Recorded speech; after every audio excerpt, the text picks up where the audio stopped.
Get ready for the dictation. Start.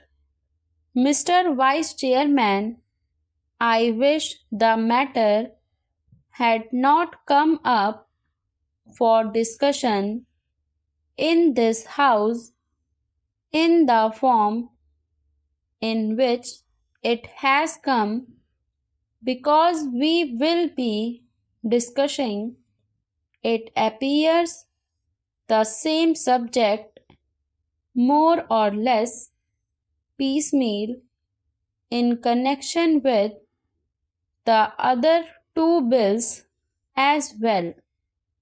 What was necessary for the government in this connection was to provide for a general discussion on the report of the Finance Commission, the kind of thing that we have on such reports, and after hearing the views of the members here, they should have formulated a bill. Even if they had formulated the bill earlier, the bill should have been preceded by a discussion on the report.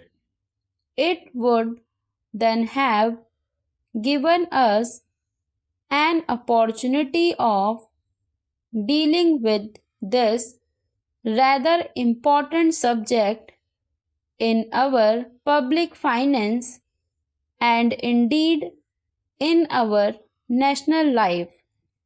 But now we are asked to treat this matter piecemeal and deal with the bill as it comes separately. I say, sir, this would not seem very fair.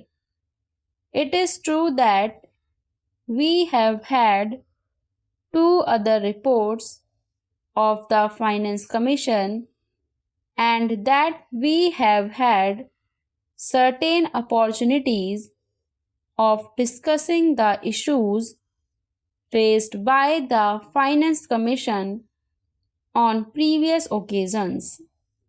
But that should not have precluded a thorough discussion of the third report, more especially after the experience of the 2 5-year plans, and generally also after the experience of the states in the matter of public finance and as regards relations between the states and the center. All I can say is that the government does not understand the magnitude of the problem or the urgency or the seriousness of the issues involved.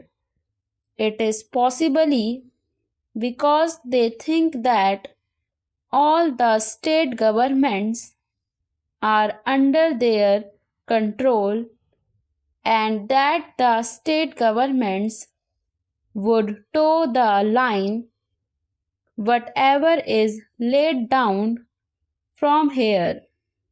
Suppose, sir, today a number of states had been outside the control of the same party which controls the central government, problems would have become acute because conflicts between the state governments controlled by certain other parties and those controlled by the Congress party, which controls the central government, would have arisen, sharply calling for a thorough discussions and mutual consultation in a different way.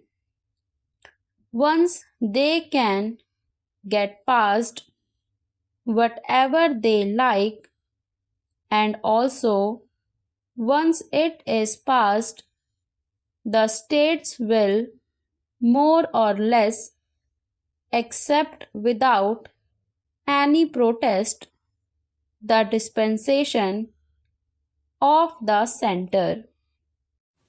Now that the bill is before us, we have to speak on this subject rather on the general themes. Yet, I would like to make certain general observations in this connection because the basis of the bill is the report of the Third Finance Commission. This is a long-standing issue facing the public finance of the country. Those who have studied economics will know well how this matter had come up even during the British time, when we did not have either independence or any kind of autonomy in the states. Even in that setup, even at that time, the state governments functioning under the British felt that something should be done with regard to adjustment of finances, especially in regard to the relations between the center and the states. There had been a long-standing controversy as to how the taxes, especially the income tax, should be divided between the center and the states. I do not deny the existence of the controversy, and this controversy is not easy to resolve. I entirely agree, but I should have thought that the Third Finance Commission should be tried to face the problems before it, not more or less in a routine manner, but in the context of the new things, not only as they are today, but as they are going to shape in the coming future. We have got what is called a quasi-federal constitution. I do not say federal constitution, although the spirit is there, but a quasi-federal constitution because most of the powers, many of the powers that should remain with the states are now in the hands of the central government. Therefore, in that way, it is more unitary in character than federal. At the same time, structurally speaking, we have got the state assemblies, legislatures, state budgets, and so on. They function more or less in the same way.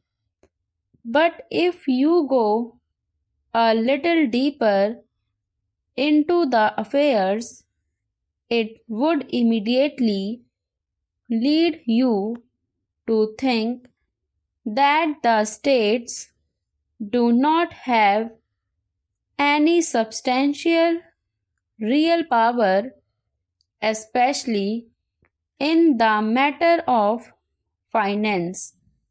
Perhaps at the time when the Constitution was framed, this aspect did not figure very much in the minds of the makers of the Constitution. We had just become free, and the concept of welding India into a solid nation was uppermost in the minds of those people who framed the Constitution and all others as well. In that background, it was quite understandable that it should be the dominant thought as to how to put the different segments of our country into a whole, namely the Indian Union.